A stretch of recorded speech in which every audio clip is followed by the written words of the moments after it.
Stormtroopers are about the coolest things, and this one is our snow trooper. So the thing I'm going to focus on a lot is that shape of the helmet. It's not really like this nice rounded perfect helmet. It doesn't peak at the top. It's kind of flat, and so I'm just going to lightly sketch in, and I apologize that it's so light at the beginning, what I think is close to the shape. And then where that little edge of the helmet is, that line, and then the back of the helmet that curves down is angled. And so I'm going to go back through and I'm going to try, it's not that it's squared, but it's not like this rounded corner. So it does kind of, I don't want to say squared off, but it is tiny bit squared. So I want to get that correct. And then what I'm looking at is the length of the helmet.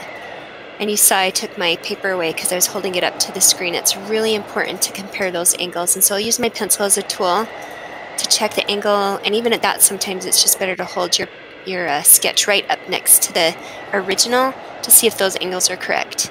And I'll make adjustments after adjustments. And if you look at where the helmet starts curving down, like the tail, let's call it the tail of the helmet, as opposed to where the face piece is, that section is not quite in half and not quite a third. That right side, the opening. So you want to get that correct as well.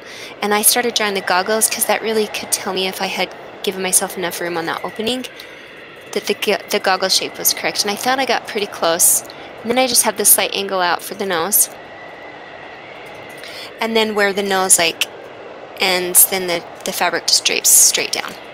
And the nose comes out further than the right side of the helmet and the goggles. So you want to make sure that that's correct. And the curve of the bottom of the helmet is slight. And then this curve, I could tell I had curved it too much. Sometimes it's nice drawing on lined paper because it showed me that. Again, I'm using my pencil to give me that angle, and I just make that a little more shallow than I had. And now I'm just drawing in a couple guidelines to give me where those wrinkles and creases are on the fabric that protects the trooper's face from the winter storm. And I'm not going to worry about the chest piece or the arms. I'm just giving the helmet. Again, just a lot of referencing to the original drawing. And once I'm happy, I'm going to go in and strengthen those lines, make them nice and smooth. It is a smaller sketch, so I'm using a 0.7 and then a 0.5 tip between the two. My 0.9 is softer. It just gets a little wide and clunky for the details I need to give. And now I'm giving the opening of the goggles, and I realize as I'm drawing where the shaded part is, where the eyepiece is, that's small and that it's a correct shape, but then the outline of that is much bigger. So now I have to readjust and drop that goggle down lower. So you always want to look at what the relationship is between each shape.